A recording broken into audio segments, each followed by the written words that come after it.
السلام عليكم خواتاتي كي دايرين؟ نتمنىكم تكونوا بخير وعلى خير، تكونوا بصحه جيده يا رب. كي دايرين حبابي؟ كي دايرين مع رمضان؟ كي دايرين مع الوقت؟ نتمنىكم تكونوا دائما بخير يا رب العظيم يا ارحم الراحمين. ربي يرحمنا في الدنيا وفي الاخره.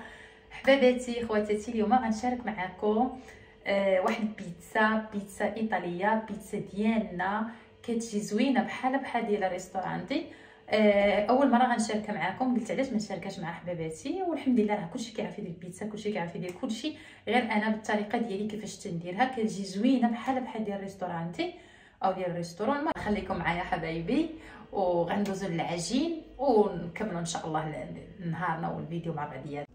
حباباتي بالنسبه للعجين عندنا قليل من القمح، كندير فيها شويه القمح باش كتجي حريشه وكتجي مفتحه شويه. العجينه ديالها راه تتشبه العجينه تقريبا ديال البخمير. هذا غادي يلوح لينا جوج ديال الكيسات، وكنديروا بالطبع ضروري شويه ديال الخميره، وكنديروا حساب واحد جوج معلقات ديال الزيت، معلقه ونص ديال الملحه.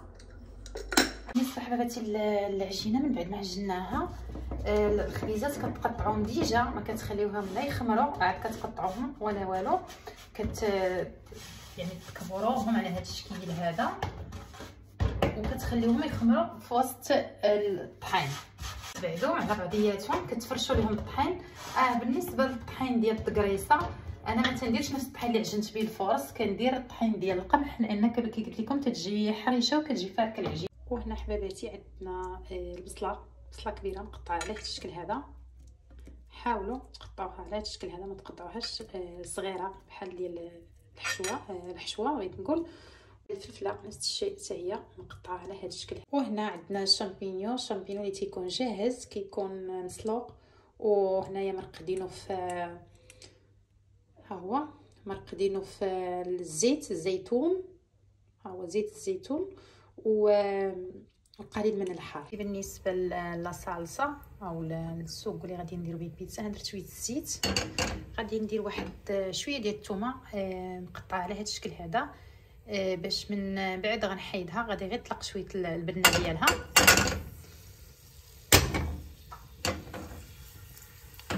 نطلق واحد البنه كيجي زوين داك لاصوص.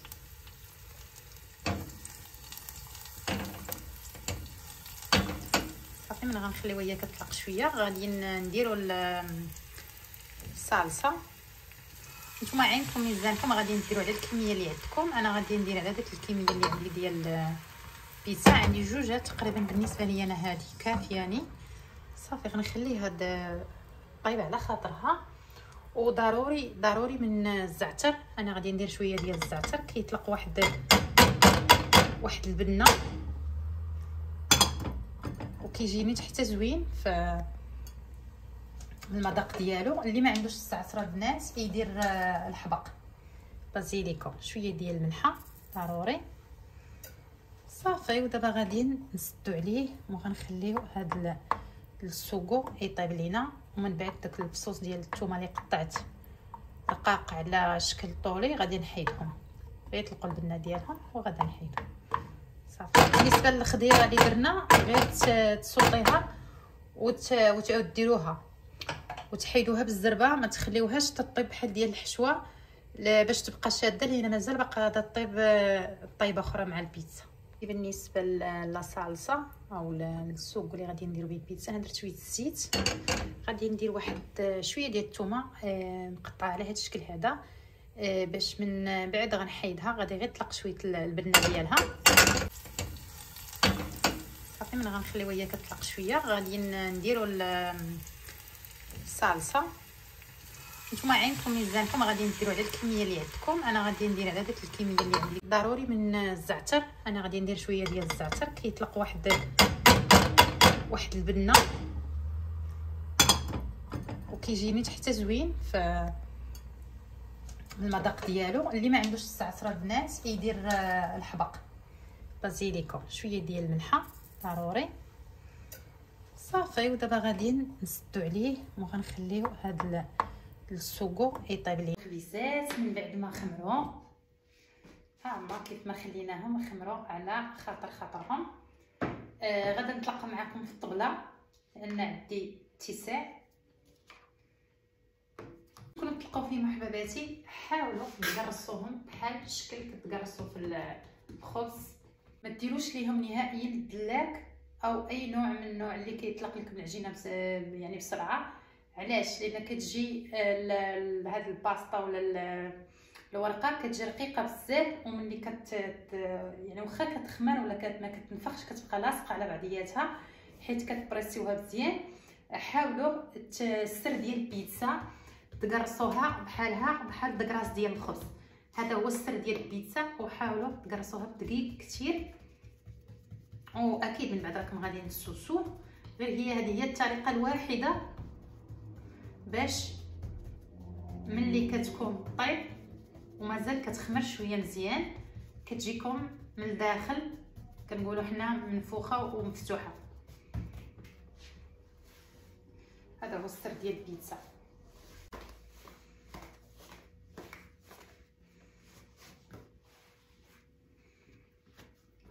هاد العمليه مزيانه بزاف احباباتي، كتخليكم كيف قلت لكم باش كتخمر وكتطلق البيتزا وكتنفخ على خاطرها.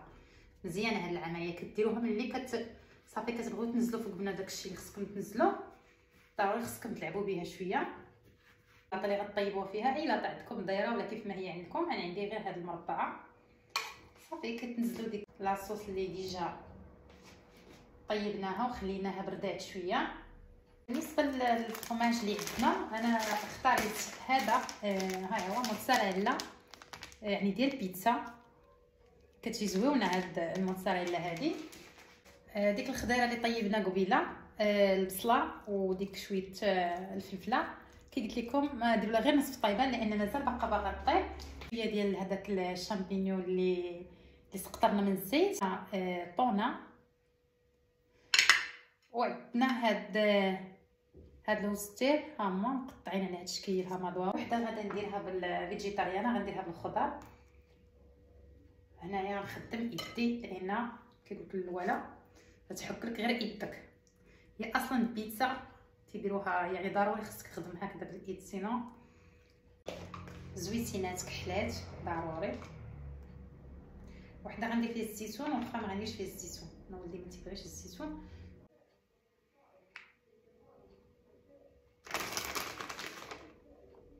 الزعتر مهم.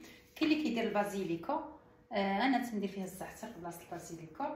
الاكثر الزعتر او الاوريغانو، يعني الاوريغانو هو الزعتر، هما تيديروا فيها هي الاوريغانو هي البازيليكو. انا تندير فيها الزعتر ديالنا ديريكت يعني هو الاوريغانو ونبينا عليه الصلاه والسلام. دابا غادي ندخلوها للفرن. ملي غتكون الاخرى كطيب غادي نجهز الاخرى، ندخل هذه يعني تكون حتى هي جاهزه.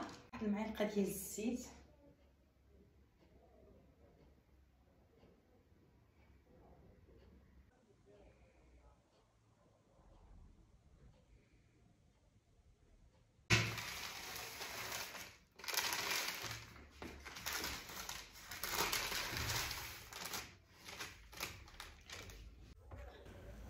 وهذه هي البيتزا ديالنا حبايبي من بعد ما طابت. نتمنى ان شاء الله هذا الفيديو يعجبكم، ما تنسونيش من لايك فضلا منكم وليس امرا. حبايبي مع السلامه، فطوركم بالصحه والراحه مسبقا. باي باي، الى فيديو قادم باذن الله.